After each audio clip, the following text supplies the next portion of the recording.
Welcome back to Arsenal News TV, and today we're going to do the instant match reaction of Arsenal 0, Chelsea 2, where Arsenal were literally poor, and let's get right into the highlights. So in terms of the first half, in terms of what Arsenal did for the first 15 minutes, I think Arsenal did take control, even though there were moments where it looked likely that Chelsea could come in with a counter-attack and just lead to Arsenal just messing up the game. But in the first 15 minutes, I really thought there was some good pieces of play. I think one of the pieces of plays which stood out was one of our signings, one of our young prospects, Sambi Lokonga, and he made an excellent switch from Sambi Lokonga to Kieran Tierney. He puts in a cross to win a corner. Nothing comes from it, but a really promising start to his home Premier League debut from the Belgian. And when it comes to Sambi, I think that he is someone that has been adapting well, but I think he needs to start putting in more variety of passes. I do like his ability to switch the ball to the fullbacks, but I think he needs to start putting in balls inside for the players to run, like sort of through balls for Gabriel Martinelli to go on.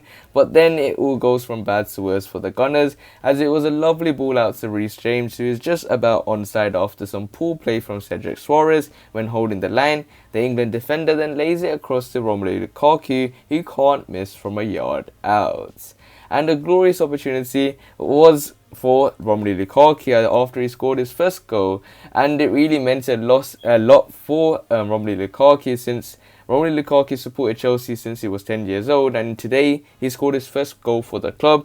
And yes, it's a similar thing once again when it comes to Arsenal. If you haven't scored a goal in your last 25 games, if you haven't won a game away to a club, come to the Emirates and you will be able to get rid of those problems. And that's exactly what Romelu Lukaku has done since he had joined Chelsea since before. In his first debut, he still hasn't scored, and he moved to a variety of clubs, and it can really mean that he scored his first goal. And for him to be a Chelsea player once again, to really be at his pinnacle of his career, I think it was a good moment for him as a Chelsea player. But then it gets from more worse to the Gunners, as Reece James puts Chelsea 2 goals ahead.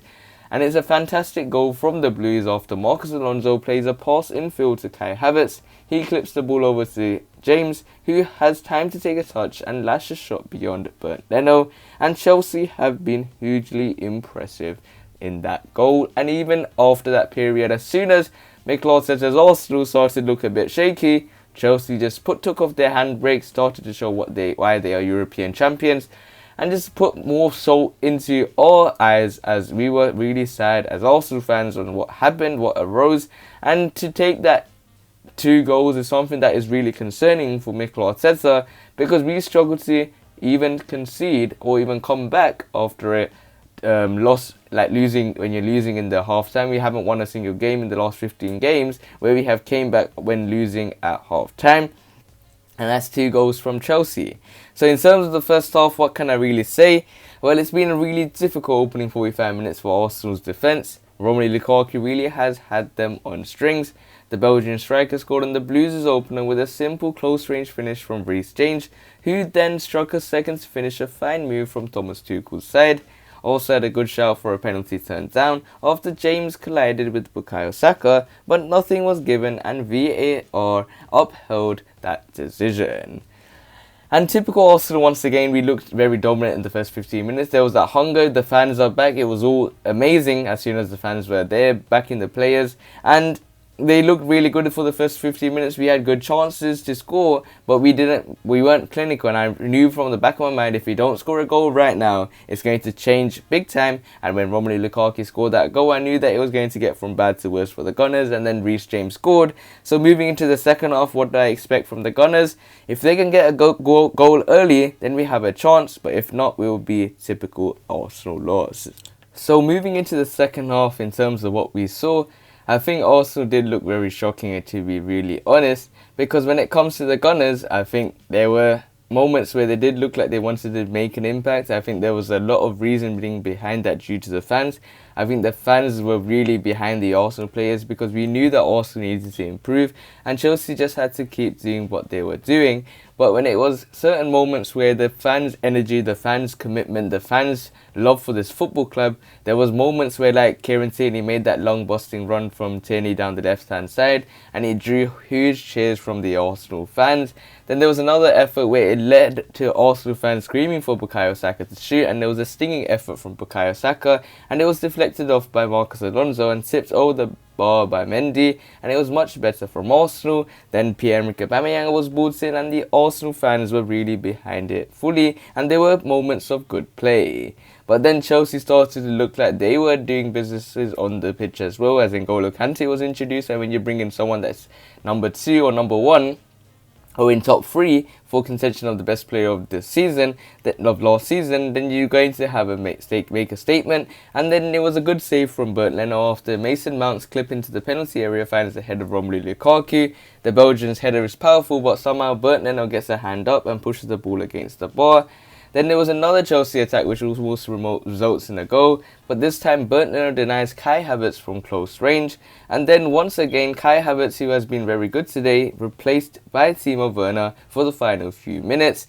And Kai Havertz, alongside Romelu Lukaku and especially Mason Mount and other players such as the likes of Reece James, I think Chelsea were very good on the counter. I think they knew they were 2-0 up. They knew Arsenal's record when it comes to coming back from a losing position at half time, and they pretty much capitalised. In terms of the game overall, it was Arsenal 0, Chelsea 2. And it was all over at the Emirates, and Chelsea have eased to a 2-0 win over Arsenal. Romelu Lukaku struck inside the opening 15 minutes to put the Blues ahead, and Reece James added a second soon after. Arsenal showed some fight in the second half, but Chelsea were very much kept the home side at arm's length and could have added a couple more goals. That Bernd Leno save to deny Romelu Lukaku a second was really stunning, but for Chelsea it's 2 wins from 2, whereas Arsenal have yet to take a point and yet to score a goal as well. And in terms of overall, it was a captain's performance by Granit Xhaka, and under his captaincy we still haven't won a game in like the last 10 or 15 games, so we have been looking very poor, and I'm really scared when it comes to what we're going to do in the game versus Manchester City. It's the Etihad, and we all know what happens at the Etihad. Under Arteta, nothing has changed, and we're probably going to have another demolition. Right now it's 2-0, but that could definitely be 3 or even 6-5-0. So when it comes to Mikel Arteta, I don't know what he's going to do, but hopefully we have to hope for the best, and let's see what happens.